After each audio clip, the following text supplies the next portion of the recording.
I'm Nick Park, the creator of Wallace and Gromit and a few other things.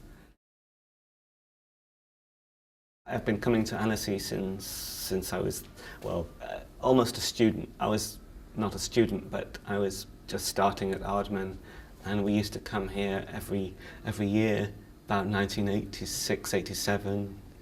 So over 20 years now. I've been coming here and I've been looking up to all these animators and directors and wishing, and dreaming of what it would be like to have a film in the festival. So I've had a few films in the festival now, but to be on the jury and at the 50th anniversary at such an amazing festival. I loved animation since I used to be a cartoonist. I mean, as a kid, I grew up drawing. I loved to draw and do comics, and then I one day discovered that my mother had this movie camera that could take one frame at a time. So I did like flip books and filmed them, and then I got some clay, some plasticine, started moving it, and I was 12 or 13 years old. And even as a kid, I looked at that and thought, wouldn't it be great to just create characters and that would one day, have a life of their own out there. I think over the years, probably Hitchcock has been a very big influence on me. I saw the birds when I was very small, and that was a big influence on me. I've always been a big bird watcher. I love bird watching, so I always have, and wildlife. But I always loved science fiction as well as a kid, and horror movies. So I love being scared and tension, and how to hold tension. And I had this idea about a British guy who the joke was he builds a rocket in the basement of his house, and that was kind of the joke, basically. He builds it in the wrong place.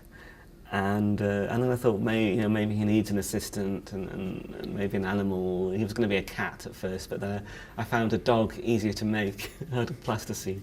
And so Gromit was born, and Wallace was a character from another sketchbook. I started animating. Gromit was going to speak, he was going to have a voice, but it was a doggy, growly voice, like he would just repeat in a parrot fashion, really, what Wallace would say.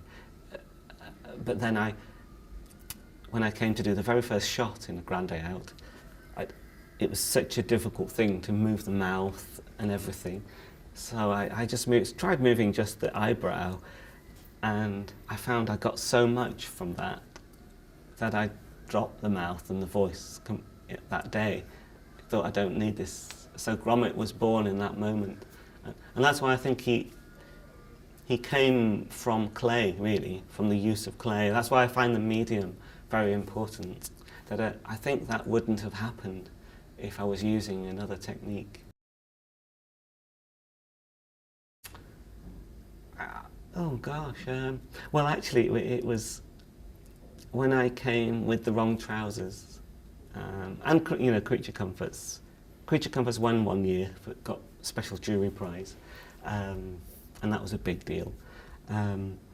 But I came back the next time with the wrong trousers. It wasn't in competition because it was finished too late, but we brought it straight from the laboratory, where the film was processed. The print was wet, literally. And we had a screening out on the green, out by the lake, and it was a giant audience, and it was our first ever premiere for the movie, and it went down it went down so well. It was like a dream, really. Okay, happy birthday, Annecy, or happy 50th birthday, Annecy.